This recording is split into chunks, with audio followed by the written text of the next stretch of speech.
네, 이번 중동 전쟁에는 드론부터 인공지능까지 다양한 군사 시스템이 투입됐습니다.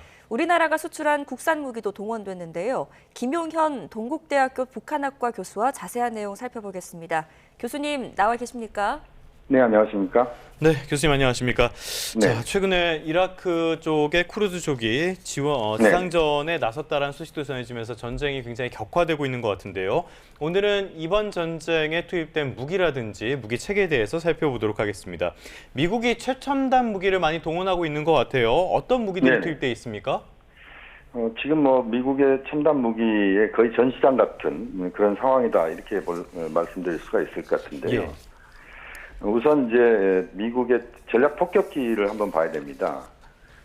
미국의 전략 폭격기 중에서 이제 B-1B 전략 폭격기가 있는데 이건 이제 죽음의 백조라고 이야기를 우리가 합니다. B-1B 전략 폭격기의 폭격 능력이 굉장한 능력이고요. 예. 네. 그다음에 이제 B2 스플릿이라고 하는 게 있는데 가오리처럼 생긴 그런 전폭기입니다. 네. 이게 이제 스텔스 기능이 있고 우리가 흔히 침묵의 암살자라는 표현을 쓰고 있는데 매우 그 정교한 타격 능력과 엄청난 폭탄 투하 능력이 있습니다. 그다음에 이제 B-52 전략 폭격기가 있는데 요건 이제 하늘의 요새라고 해가지고 1950년대부터 이제 운영이 됐고요. 용산에 있는 전쟁기념관 야외 전시장 가면 구형 B-52 전략 폭격기가 전시되어 있습니다. 그만큼 이제 B-52 전략 폭격기 오래된 그 전략 폭격기이고요. 예. 항공모함 같은 경우가 지금 보면 이제 제럴드 포드함 같은 경우는 미 해군의 최신의 세계 최대 규모의 그 항공모함이고 에이브럼 링컨함 같은 경우도 최대한 90대의 그 전투기를 포함한 여러 항공기를 탑재하는 항모입니다. 이 항공모함 전단의 능력이 몇 개 나라의 어떤 육해공군 능력까지 합친 정도의 능력을 보유하고 있기 때문에 굉장히 가공할 무기 체계다 이렇게 보시면 되겠습니다. 네, 말씀해 주신 것처럼 미국이 압도적인 공중 전력을 동원하고 있는데요. 또 이번 네네. 전쟁의 또 다른 특징을 살펴보면 드론이 투입되고 있다는 점입니다. 특히 미국이 그렇습니다. 이란의 저가 드론을 역설계해서 만든 자폭 드론까지 실전에 투입했다고 하는데 이건 어떤 드론입니까? 그렇습니다. 이번 전쟁에서 이제 중요한 그 무기 체계는 드론입니다. 러시아 우크라이나 전쟁에서도 이제 드론 무기 체계가 그렇죠. 굉장히 예. 중요한 역할을 하고 있고 네. 이번에도 역시 그런데요. 루카스 드론이라고 하는 것은 이란제 샤헤드 136이라고 하는 게 있는데 이게 이제 세계에서 거의 최초의 그 자폭 드론이다 이렇게 보시면 됩니다. 그러니까 자폭 드론이라고 하는 것은 돌아오지 않는 드론입니다. 그러니까 일방향 공격 드론이다 이렇게 볼 수가 있는데 이 드론이 그 엄청난 위력을 이번에 보여주고 있는데 미국이 이것을 역설계한 겁니다. 다시 말씀드리면 이제 샤헤드 136을 분해해서 역설계해가지고 최근에 이제 이 루카스 드론을 만들었고 실제 상용 무기 체계로 도입한 것도 최근입니다. 그만큼 이제 미국이 다급하게 이 자폭 드론을 미국도 생산을 하게 됐다 이렇게 볼 수가 있는데 미국에 지금 자폭 드론 부대가 있는데 이 태스크포스 스콜피언이라고 하는 자폭 드론 부대가 있는데 이번에 최초로 이 작전에 투입됐다 이렇게 보시면 되겠습니다. 예. 알겠습니다. 말씀해 주신 것처럼 드론과 AI 활용이 현대전의 하나의 특성으로 자리매김을 하는 듯한 분위기가 있는데요. 자, 지금 네. 미국이 골칫거리가 되는 게 바로 이런 드론 부분이라는 이야기도 있습니다. 3천만 원짜리 드론을 막는데 60억 원짜리 미사일을 쓰고 있다. 이건 무슨 네. 말입니까? 그렇습니다. 지금 말씀하신 것은 정확한 표현입니다. 지금 이란이 갖고 있는 샤헤드 136 드론의 생산 비용이 약 3천만 원 정도이고요. 예. 그다음에 이제 이것을 막아야 되는 방공 요격 체계의 대표적인 주자가 이제 페이트리엇 미사일 시스템인데 이 페이트리엇 한 발당 약 60억 정도 들어가는 비용입니다. 그러니까 이건 가성비 싸움에서 사실상 지금 이란이 미국을 붙잡고 늘어지는 이유가 되는 겁니다. 네. 다시 말씀드리면 3천만 원짜리와 60억짜리 이렇게 보면 사실상 비용의 불균형이 발생하고 있고 이란 입장에서는 가성비가 아주 좋은 그런 무기 체계를 갖고 미국과 상대하고 있다 이렇게 보시면 되겠습니다. 그만큼 이제 이 샤헤드 136이 갖고 있는 그 경제성이라고 하는 것은 엄청난 것이다. 일단 이렇게 볼 수도 있겠습니다. 네, 특히 이런 이란의 가성비 전략이 장기화한다면 미국에게도 분명히 부담이 될 것 같은데요. 이렇게 전쟁이 장기 소모전으로 이어진다면 미국도 전 세계 군사 자산을 재배치해야 할 가능성이 나오고 있는데 그래서 일각에서는 이 주한미군 전력이 차출될 수도 있다 이런 전망이 나오거든요. 실제로 어떤 전력이 차출될 수도 있다 이렇게 보십니까?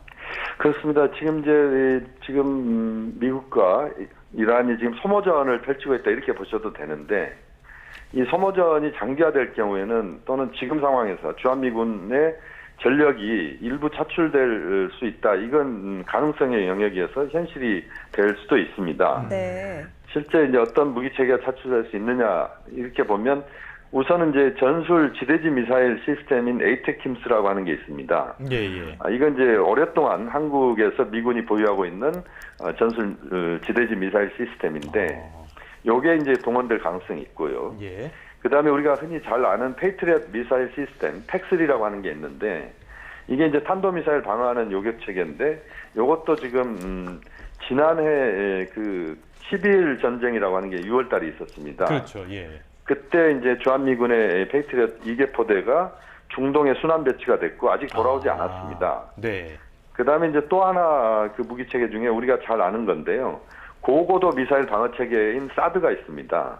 이 사드도 지금 성주 기지에 지금 배치가 돼 있는데 이 사드 체계가 중동으로 전개될 가능성이 있다.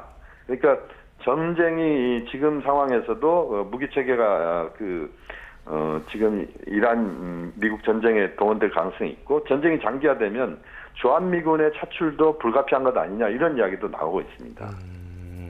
알겠습니다. 이런 전쟁의 여파가 우리에게도 오는 것 같은데요. 자, 네네. 미군의 전력 하나 더 살펴보도록 할까요? 지금 이란 영해관이 인도양에서 미군이 잠수함 어뢰로 이란의 전함을 격침했다. 공격에 네. 어뢰를 쓴 게 2차 대전 이후로 처음이라고요? 그렇습니다. 지금 말씀하신 것처럼 이란 해군의 지금 그 함정들이 미군에 타격이 되고 있습니다. 그런데 이번에 이제 미군 잠수함 어뢰로 타격받은 그래서 이제 침몰한 이란 해군 함정은 예. 공해상에 있었습니다.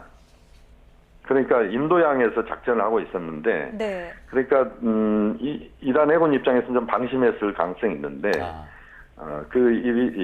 지금 아마 스리랑카 인근인 것 같아요.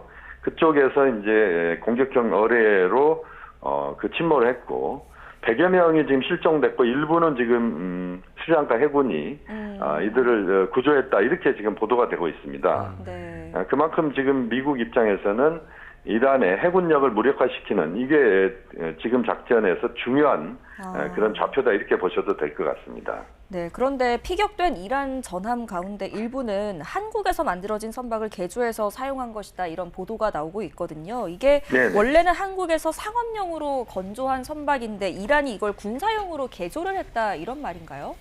그렇습니다. 지금 말씀하신 대로 세계 최초 이란의 이제 드론 항모라고 하는 게 있는데 이 드론 항모는 우리 한국에서 건조된 울산에서 건조된 컨테이너선이었습니다. 네.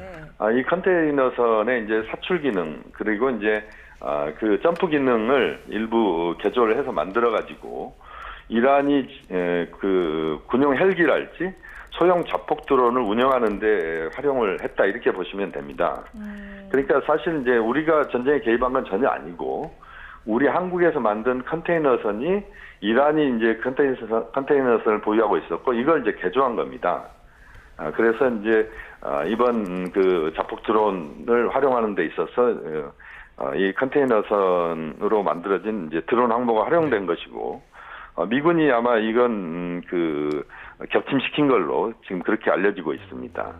이번에 주목을 받았던 것 가운데 하나가요. 인공지능이 적극적으로 활용되고 있다는 점이거든요.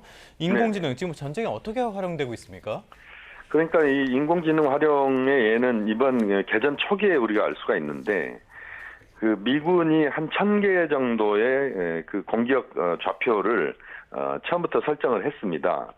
이 공격 좌표를 설정을 했고 이 공격 좌표를 어떤 수단으로 또 어떤 그 타겟 우선순위를 정해서 할 것이냐는 이번에 그 인공지능 AI가 이걸 한 겁니다.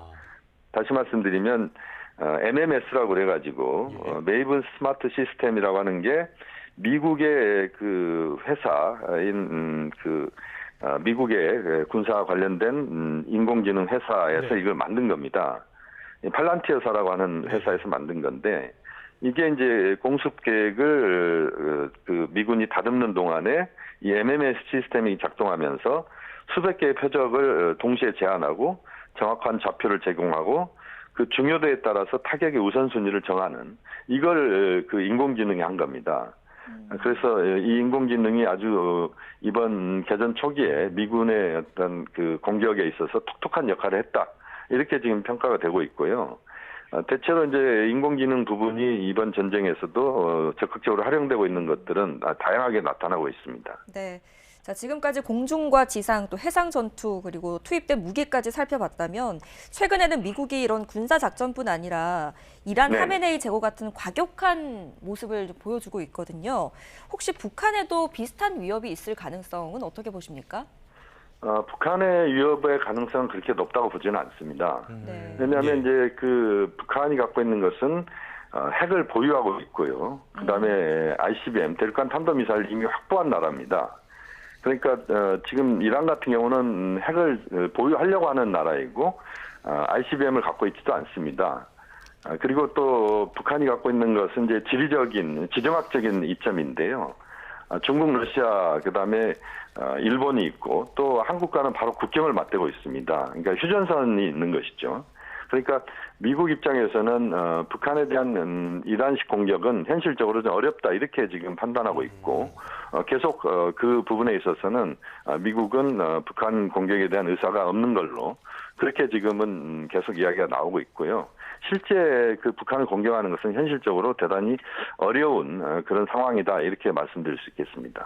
알겠습니다. 지금까지 이번 전쟁에 사용된 새로운 무기체계들 그리고 북한 관련된 이야기까지 나눠봤습니다. 김용현 동국대학교 북한학과 교수와 함께했습니다. 오늘 말씀 고맙습니다. 네, 감사합니다.